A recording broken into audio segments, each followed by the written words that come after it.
Hello everybody, it's Marquita, and I have some more ideas of fun things to send to kids. I have some pen pals, and one of my pen pals is really into stamps and these pictorial postmarks. And because of that, I have been looking around at options of things that I could send to her, and I kind of stumbled on the idea that I could send fun postmarks to kids as well. So, all that you have to do to send fun postmarks is you just Google towns with interesting names. So, like St. Patrick, Missouri, Shamrock, Oklahoma, and then you take your postcards, you fill them out, and obviously I haven't done this yet, but you put your postage stamp on it, and then you put it in an envelope and mail it to the postmaster at the whatever town you want the special postmark, and then he or she will open it up, postmark this, and mail it off to the person you want it to go to. So again, the options are really endless. So we sent some to Transylvania, Louisiana at Halloween, and they did a cool little pictorial postmark, and then they also stamped bat mail and other things. You could theoretically, instead of sending a postcard, you could send an envelope or a letter, but I'm not sure, especially with kids, how many of them keep the envelope. So I would recommend doing a postcard. Now, having said that, I know that postcards can be kind of tricky to find. So I thought I would give you some ideas of where to find them and how to make your own. So this postcard in particular came from our local grocery store. A lot of times grocery stores will have a few postcards. This came from a gift store, just kind of like a trading post place. And this has Will Rogers. It's like a historical type postcard, which is fun. Sometimes if you go to cool restaurants or places with gift shops, they'll have postcards as well. This is not just your everyday restaurant. They sell t-shirts and sweatshirts like crazy. In fact, that's what I'm wearing right now. Super cozy, recommend. And then this is a wooden postcard, and it's from the Tulsa Zoo. So again, anytime there are gift shops, be sure to look there.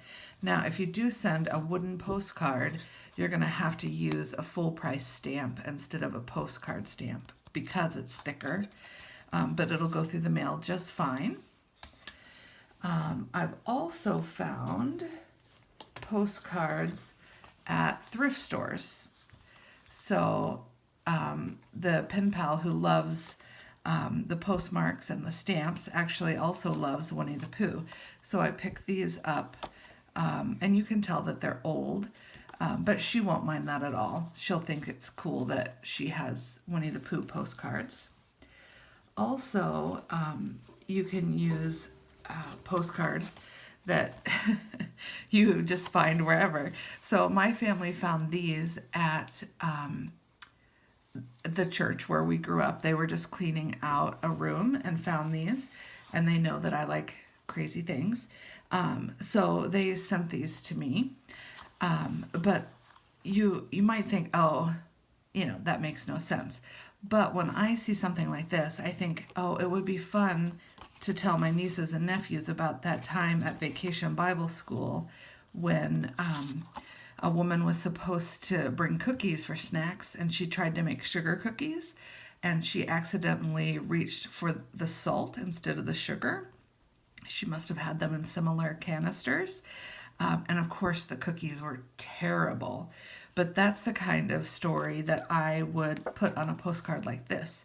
So you can also use postcards to kind of inspire a story, and you can find them wherever. So another option is to take postcards that you find like at a garage sale or thrift store, and you may not like the front of them, but you can use them to just as the base. You can repurpose them. So you could cover this with your own photograph that you print off. You could cover it with magazine clippings, decorative papers, stickers, anything you might imagine, and then you can still use the back. The one thing I have found is I've tried to cover these before with magazine clippings, and I found that if I used wet glue, it made a lot of bubbles. So I would recommend, if you're going to use a thinner paper, that you use a glue stick to avoid the bubbles. And this is a postcard that I have had for years, and I just have never sent it because I just can't bring myself to.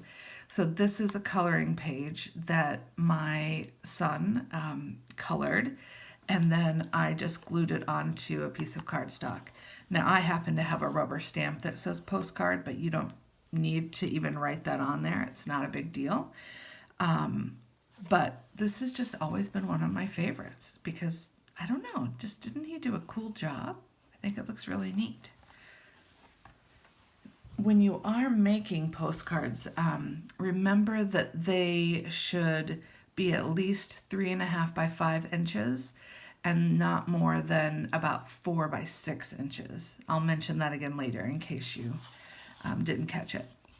Now, you can also buy sets of postcards. I bought these from Amazon. These are all Jane Austen themed, and I love them. I think they're great.